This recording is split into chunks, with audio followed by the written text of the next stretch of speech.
আজকে এসে এই টেলিভিশনে যে ধ্বংসযজ্ঞ আমি দেখলাম, এটা কারোর পক্ষে সহ্য করে না। আমরা অনেক রক্ত দিয়ে স্বাধীনতা এনেছি, দেশটাকে গড়ে তুলব। এই দেশের মানুষ বিশ্বের দরবারে মাথা উঁচু করে চলবে। আর আজকে সেখানে কি হলো? আজকে সেই সম্মানটা ধুলায় মিটিয়ে দিল, নিজেরা ক্ষতিকার হলো। আমি জানি না যারা এই সন্ত্রাসীর সঙ্গে জড়িত তাদের কিছু আসে যায় না, কিন্তু সাধারণ মানুষ, তাদের মান সম্মান কোথায় থাকবে? আরও দুঃখের বিষয় হলো, লন্ডন থেকে নির্দেশ যায় যেখানে যেখানে বাঙালি আছে সেখানে সেখানে আন্দোলন করতে হবে। আর এই আন্দোলন করতে যে তাদের অবস্থাটা কি?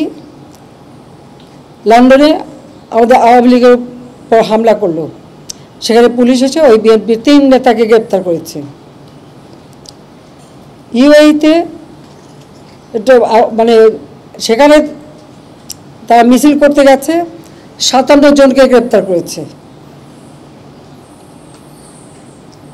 10 জন, এখানে 3 জন হলো যাবজ্জীবন কারাদণ্ড, 16 জন 10 বছরের কারাদণ্ড, আর কয়েকজন 1 বছরের কারাদণ্ড, আর বাকিগুলিকে তারা এখন রাখবে না, তারা দেশে পাঠিয়ে দেবে।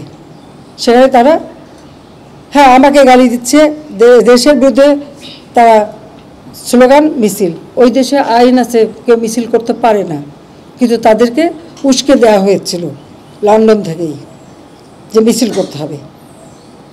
তারা মিছিল করতে যে শুধু নিজেদের চাকরি বাকরি রুজি রোজগার পথ যে হারালো তা না, আজকে যে বাঙালির ওখানে কাজ করে খায় তাদের মুখটা কোথায় থাকে, তাদের কি অবস্থা হয়, আর ভবিষ্যতে ওই দেশে আর নেবে কিনা।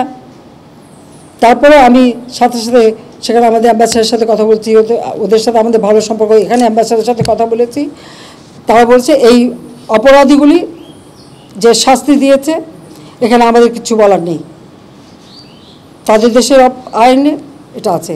সৌদি আরবে সেখানেও মিছিল করতে গেছে, আপনারা জানেন সৌদি আরবে কখনো মিছিল করতে পারে না, সেখানে 20 জনকে গ্রেপ্তার করেছে।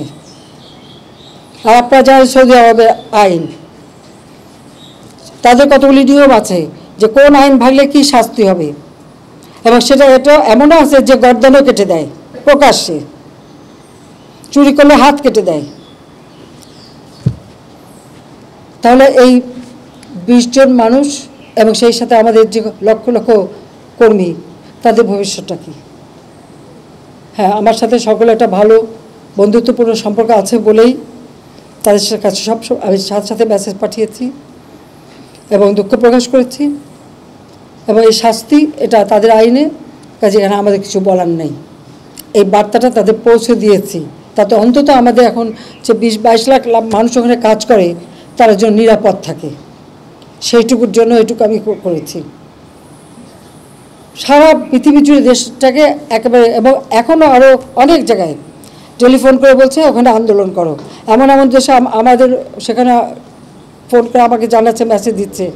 তার মানে যেটা করা মানে কি আমাদের দেশের ভাবমূর্তি শুধু নষ্ট না, যারা ওখানে কাজ করে খাচ্ছে তাদের রুজি রোজগারও তো নষ্ট হয়ে যাবে। তো এখন এটা কিসের জন্য এই ধরনের আচরণ করা হচ্ছে, এটাই আমার প্রশ্ন।